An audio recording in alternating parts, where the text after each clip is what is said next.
몇 시 할까요? 안녕하세요. 네, 지금부터 이순환 경제학 강의를 시작하겠습니다.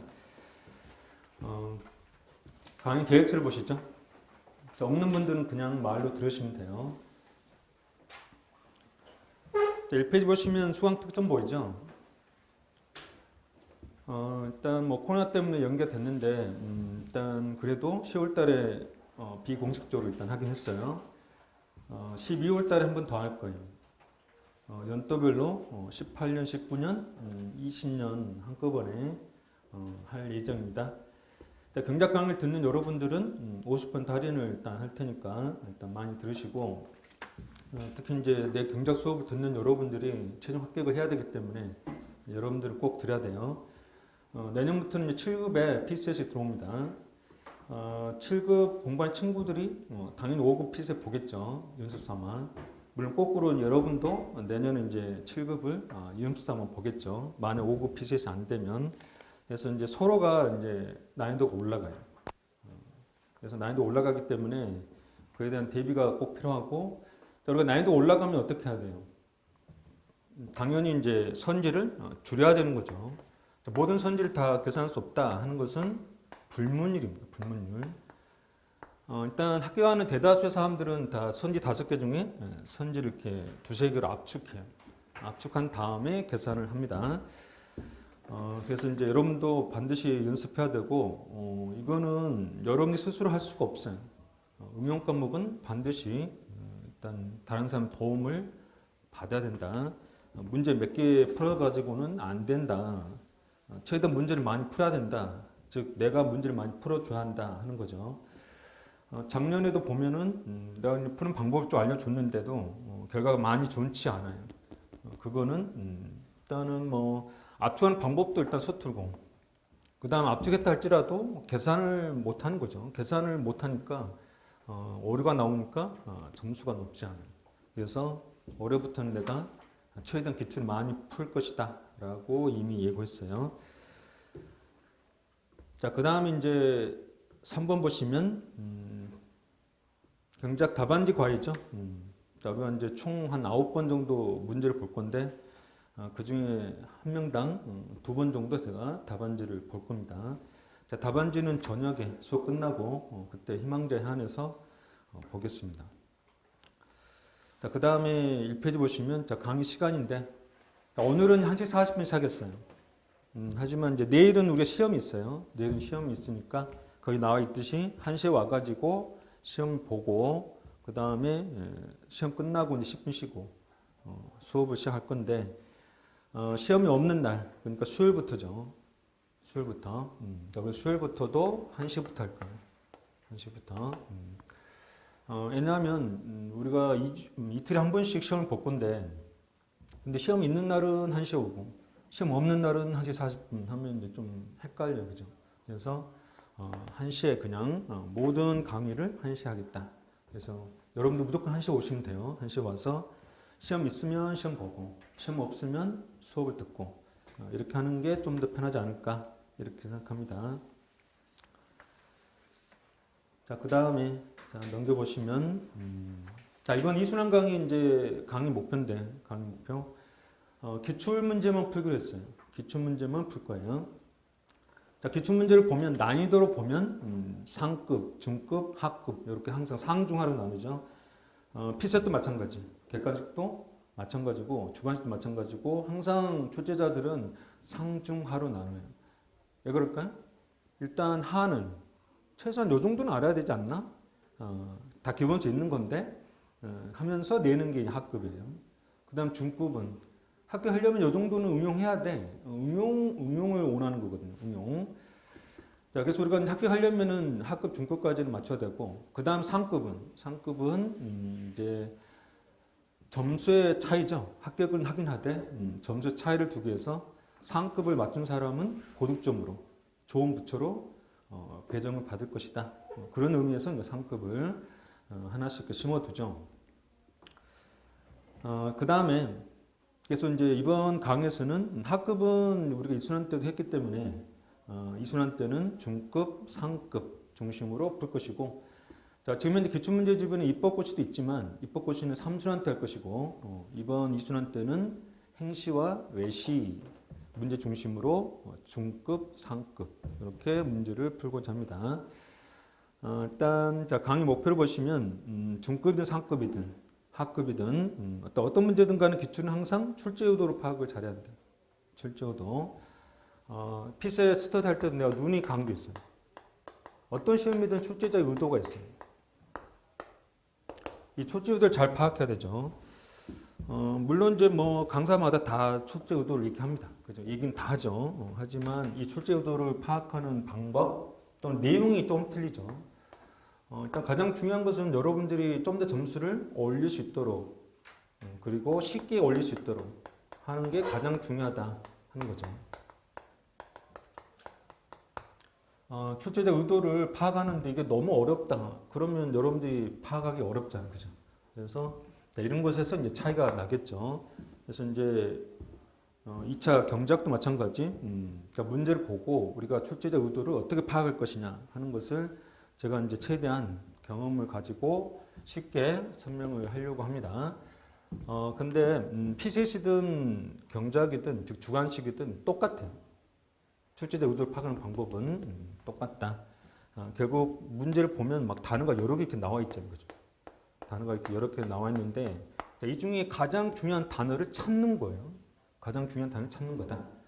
우리 자료수도 그렇고 상황 판단도 그렇고 항상 내가 문제 풀 때마다 가장 중요한 단어 이렇게 찍었어. 그죠? 가장 중요한 단어 이렇게 찍었다는 거죠. 물론 이제 처음에 할 때는 어렵겠지만 내가 알려준 방법, 즉 단어를 이렇게 딱 찍는 것을 보고 여러분들이 감을 잡아야 돼요. 자, 이거를 문제를 예를 들면 기출문제 몇 개만 내가 이렇게 찍어주면 여러분들이 연습하기가 좀 어려워요. 그죠? 경작도 마찬가지죠. 경작의 기출문제를 뭐 꼴로 한 10개만 딱 풀어주고 풀어줬으니까 알아서 해봐. 이렇게 하면은 여러분들이 못한다는 거죠. 그죠? 내 강의 경험이에요. 그래서 최대한 기출을 많이 그죠? 분석하면서 이렇게 중요한 단어를 네가 찾아주는 거죠. 그래야만이 여러분들이 겨우 감 잡아요. 이렇게 최대한 문제, 기출문제를 많이 분석해줘도 그래도 여러분들이 못 따라오는 거죠. 그래도 어렵다. 그죠? 그래서 피셋도 그렇고 경작도 그렇고 최대한 기출을 가지고 가장 중요한 단어를 이렇게 찍는 거죠. 자, 찍은 다음에 뭐예요? 찍은 다음에 이제 해석하잖아요. 이 단어가 뭐지? 이 단어가 뭐지? 라고 해석을 해야 뭔가 나오는 거죠. 객관식이든 주관식이든 원리는 똑같다 하는 거죠. 자, 그 다음에 이제 가 4번. 항상 내가 예비부터 강조했지만 기본의 조합 확장이 가장 중요하다. 즉 이론이죠, 이론. 그래서 내 강의에 가장 중요한 강의를 꼽으라면 나는 예비순환을 꼽는 데 있어요. 예비순환. 자, 우리 경제학은 불가피하게 이 이론을 가지고 정답을 찾아야 되기 때문에 이 이론을 알아야 된다. 그죠? 우리 피셋은 이론이 없다. 차이는 딱 그 하나다. 그죠? 피셋은 이론이 없고 경제학, 즉 나머지 주관식 2차 과목은 이론이 있다. 그래서 우리가 이론을 알아야만이 응용이 가능한 거죠. 근데 여러분들은 섣불리 그죠? 그냥 뭐 경제학은 뭐 응용 문제가 나오니까 바로 그냥 응용하려고 하는 게 상당히 그죠? 여러분들이 성급하다라고 얘기했어요. 이론을 최대한 많이 숙지를 해야만이 정말 어려운 문제를 응용할 수 있다라고 예비 순환 때부터 강조했었고, 이번 2순환 때는 이제 우리가 알고 있는 이 이론을 가지고 실제 기출문제에서 어떻게 적용되는지 하는 것을 확인할 겁니다. 일단 자, 우리가 내일부터 이제 모의고사를 풀 것이고 그 다음에 이제 계속 강의에서 기출문제를 분석할 건데 자, 우리가 딱 문제를 보자마자 제일 먼저 해야 될 것은 정답을 찾는 거다. 그 다음에 형식을 갖추렸어요. 자, 2단계. 자, 우리가 2순환부터 얘기했죠. 그죠? 자, 우리가 100점이 일단 만점이고 자, 그 중에 정답을 모두 맞췄다면 모든 문제에 정답을 맞췄다면 70점. 모든 문제 정답을 다 맞춰도 7점밖에 안 돼. 그죠? 그래서 우리가 100점을 만땅을 채우려면 반드시 형식을 갖춰야 된다. 라고 얘기했죠. 그죠? 일단 그래도 정답이 중요하니까 항상 문제를 딱 보자마자 정답을 찾아봐야 돼. 그죠? 정답. 자, 이 정답을 찾는 방법은 어떻게 찾는다? 1순환부터 얘기했었는데 일단 충격. 이것 때문에 어떤 효과가 있느냐. 자, 이게 충격과 효과가 계속 문제마다 바뀌는 거죠. 계속 바뀌기 때문에 지금 현재 이 문제에서는 충격이 뭐고 효과가 무엇인지, 즉 인과의 논리라 얘기했죠. 인과의 논리. 자, 우리 이론에서는 인과의 논리, 그 다음 상관의 논리, 그 다음에 균형의 논리, 크게 세 가지가 있는데, 근데 우리 기출은 대부분 인과의 논리를 묻고 있다는 거죠. 인과의 논리. 그래서 인과의 논리는, 물론 우리 이론도 인과가 상당히 많죠. 이론에서도 한 70%가 인과의 논리인데, 인과의 논리에서는 이 순서를 바꾸면 치명적이다, 그죠? 효과를 먼저 하고 그 다음에 충격을 뒤로 하고 이렇게 해버리면 완전히 결과가 달라져요, 그죠? 내가 이론할 때도 눈이 강조했어요. 순서를 잘 봐라, 그죠? 처음과 끝을 잘 보라 했어요. 처음과 끝. 이 순서를 바꾸면 치명타입니다. 그래서 객관식은 이 해석을 잘못하면 딱 2.5점 하나 날아가지만 주관식은 이 해석을 잘못하면 20점, 3점 정도가 순식간에 날아갑니다. 순식간에. 그래서 점수는 여러분 생각대로 움직이지 않아요. 대충 내가 잘 썼네? 그럼 고득점인가? 이렇게 생각하는 것은 착각이다. 그죠? 착각. 점수는 여러분 생각대로 움직이지 않아요. 그냥? 그래서 항상 내가 기출해서 이렇게 분석하는 것들을 최대한 연습을 많이 해야 돼요. 자, 그 다음에 또 뭐가 있겠습니까? 자, 이거를 분석할 수 있는 어떤 모형 설정을 잘 하라 했어요. 그죠? 모형 설정. 대부분 모형이 주어지지만, 출제자가 주지만, 하지만 모형이 출제자가 주지 않을 수도 있어요. 그럼 여러분들이 모형을 찾아야 된다. 이거를 분석할 수 있는 가장 적합한 모형을 찾아야 돼요. 그죠? 자, 그 다음에 이제 조건이 주어지죠. 자, 이런 것들을 우리가 잘 봐야 되는데, 자, 여기서 우리가 정답을 잘 찾으려면 어떻게 한다? 이 모든 것들 해석하라 했죠.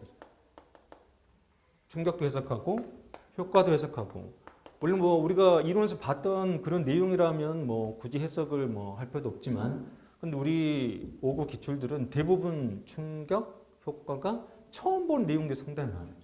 그래서 그런 것들을 우리가 해석을 해야 된다. 자, 물론 조건도 주어지면 조건도 해석을 해야 되죠.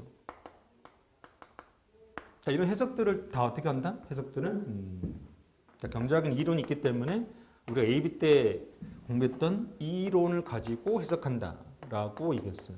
자, 그래서 이 이론이 중요한 거다. 정답을 맞추려면 이 이론을 알고 있어야 돼. 근데 이제 주로 경제학을 못한 사람들이 이제 실수하는 게 이론 가지고 이렇게 정답을 찾아야 되는데 이론은 그냥 휙 던져놓고 그냥 강사 해설만 보고 있는 거죠. 강사 해설을 많이 보다 보면 뭐 새로운 문제를 응용할 수 있을 것이다라고 착각하는데 그게 아니라는 거죠. 그죠? 결국 새로운 문제가 또 나오고 새로운 문제에서 여러분들이 그럴듯한 정답을 찾아야 되는데 그렇지 못하게 되는 거죠. 여러분 스스로 알고 있는 이론 가지고 이거를 어떻게 해석을 해야 되나라는 것을 연습해야만이 새로운 문제 나와도 결국은 알고 있는 이론 가지고 해석을 해서 정답을 찾을 수가 있겠죠. 그죠? 꼭 정답을 뭐 찾는 데는 보장이 없지만 정답을 찾는 확률이 올라간다는 뜻이에요. 이런 식으로 공부하라 라고 얘기했어요. 특히 우리가 이론은 예비부터 했듯이 직관, 그 다음 숫자, 그 다음에 그림, 그 다음에 수식 이렇게 네 가지 각도로 설명했거든요. 그러니까 하나하나를 우리가 알고 있는 직관, 숫자, 그림, 수학으로 이렇게 떠올려 봐야 된다. 떠올려 보다 보면 그럴듯하게 정답이 나온다. 자, 근데 이런 이제 논리들이 상당히 많잖아요, 그죠? 우리가 공부했던 이론들이 따라서 자, 이런 논리들을 이론들을 조합을 해야만이 정답이 나오는 거다. 그래서 우리가 기본의 조합 또는 확장이다라고 얘기하죠. 자, 이렇게 해야만이 경제학의 정답을 찾을 수 있어요. 어쩔 수 없다, 그죠? 더 이상 쉽게 과연 정답을 찾을 수 있는 방법이 있을까? 그러면 뭐 나도 당연히 채택하겠죠. 더 쉬운 방법이 있다면. 근데 불가피하게 이론을 알아야만 된다, 그죠? 이거를 모르고 정답을 찾을 수 있을까? 있다면 당연히 그죠. 내가 채택하겠지만 불행도 없어요, 그죠? 이론은 반드시 알아야 된다 하는 거. 자, 그다음에 이제 형식. 여러분 우리가 정답을 찾았다. 그러면 이제 형식을 갖춰야 되는데, 형식의 가장 기본 포메이션은 첫 번째 의, 두 번째는 사안의 검토. 즉 정답을 쓰는 거죠. 그래서 우리가 답안지는 정답만 쓰는 게 아니고 반드시 의의를 쓰는 거다. 그죠? 충격 효과, 그 다음에 조건, 자 이런 것들을 우리가 이론에서 공부했다면 그 이론에서 공부했던 내용들을 일단 쓰고 이제 교수들이 이론에서 기본서에서 얘기했던 내용을 일단 쓰고 그 다음에 지금 현재 문제에 적용한다면 정답이 어떻게 되는가라고 이렇게 쓰는 거다. 그죠? 가장 기본적인 포메이션인데 우리가 이제 문제에 따라서 이제 조금씩 목차가 달라지죠. 그죠?